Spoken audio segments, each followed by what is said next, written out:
Erika, and I'm interviewing Alex Nino. So, Alex, you want to tell us a little bit about yourself? Yeah, I've been working for comic books for quite a while, and still active and still, doing all these things just for fans. In fact, I think this is where I belong, and this is my first love. And until I go, I think I will still be attending all these conventions. And San Jose is one of the greatest, convention. Still in the best, compared to San Diego. So, how long have you been doing comics and your art?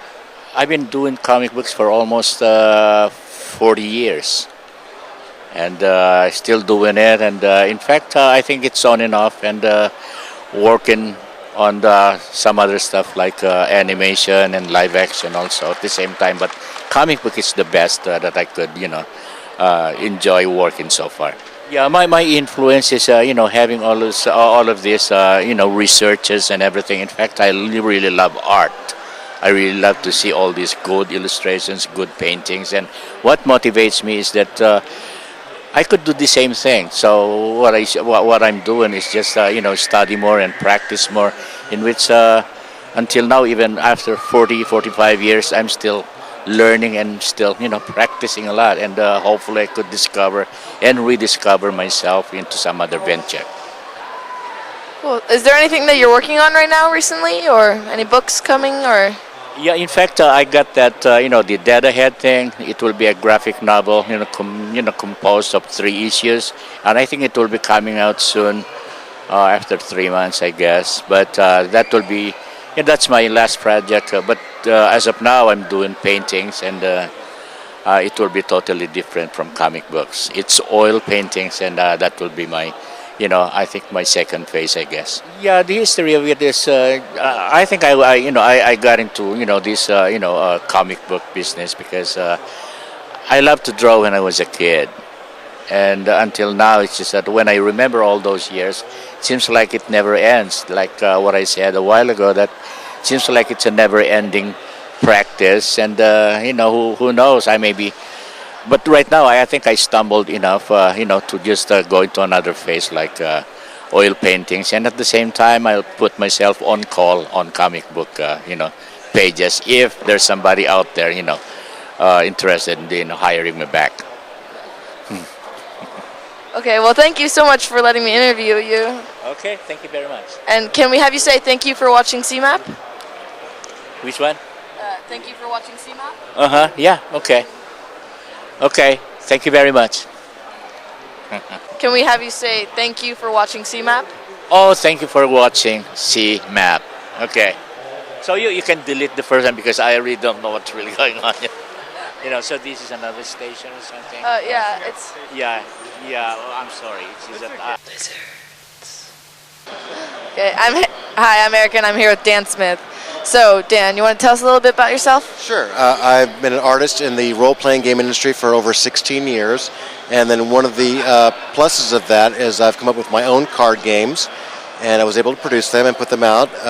They were also nominated for the Origin Awards. They came out, which was 2003, for Best Traditional Card Game and Best Traditional Card Game Supplement. Cool. So, what is it that you have here with your card game? What I have here is a card game where players start their own rock band. And the interesting thing about it is that the kind of people that can be in their band range anywhere from your mom to aliens to your cat to the guy down the street. And the kind of instruments you can play is anything from a real instruments to air guitar, which is the most powerful instrument because it's not an instrument at all. Reputations, gigs, hit singles, being signed. It makes fun of the industry, of everything we normally know as people who always wanted to be rock stars or in a band. And this is their chance of doing it without putting too much money or effort into it. So, how exactly do you play this game? Well, each person has a card that represents them, and they can never leave their band.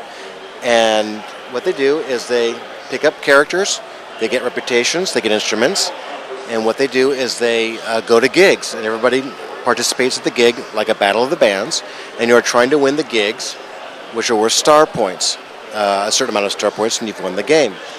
Hit singles factor into that, as well as contracts. It's a screw you card game, which means it's all about knocking down your opponents. It's a very funny game, very humorous. A lot of people enjoy the game just watching it because it's absurd. And the end result is someone's going to win, but it really doesn't matter who as long as you're having a good time. Basically, I've done cards for Steve Jackson Games for the Inwo line. I did Jihad for White Wolf. I did Xenophile for the Phil Folio company. And all these card games, except for Xenophile, which is a sex game, all these card games have to do with either killing you or taking something that you own or destroying your army.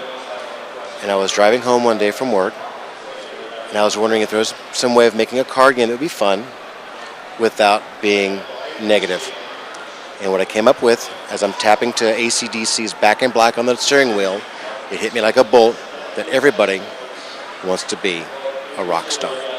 And I figured there's enough stuff in the rock and roll history that I could come up with something that would be fun, entertaining, could be as nasty as you want with rock and roll, could be as sweet as you want with rock and roll. We can play the Radio Disney version, and we can play, the Slipknot version, however you want to go with it. And so I was writing notes in my car on the way home, and by about 2 hours afterwards, it was about 60 to 70% done.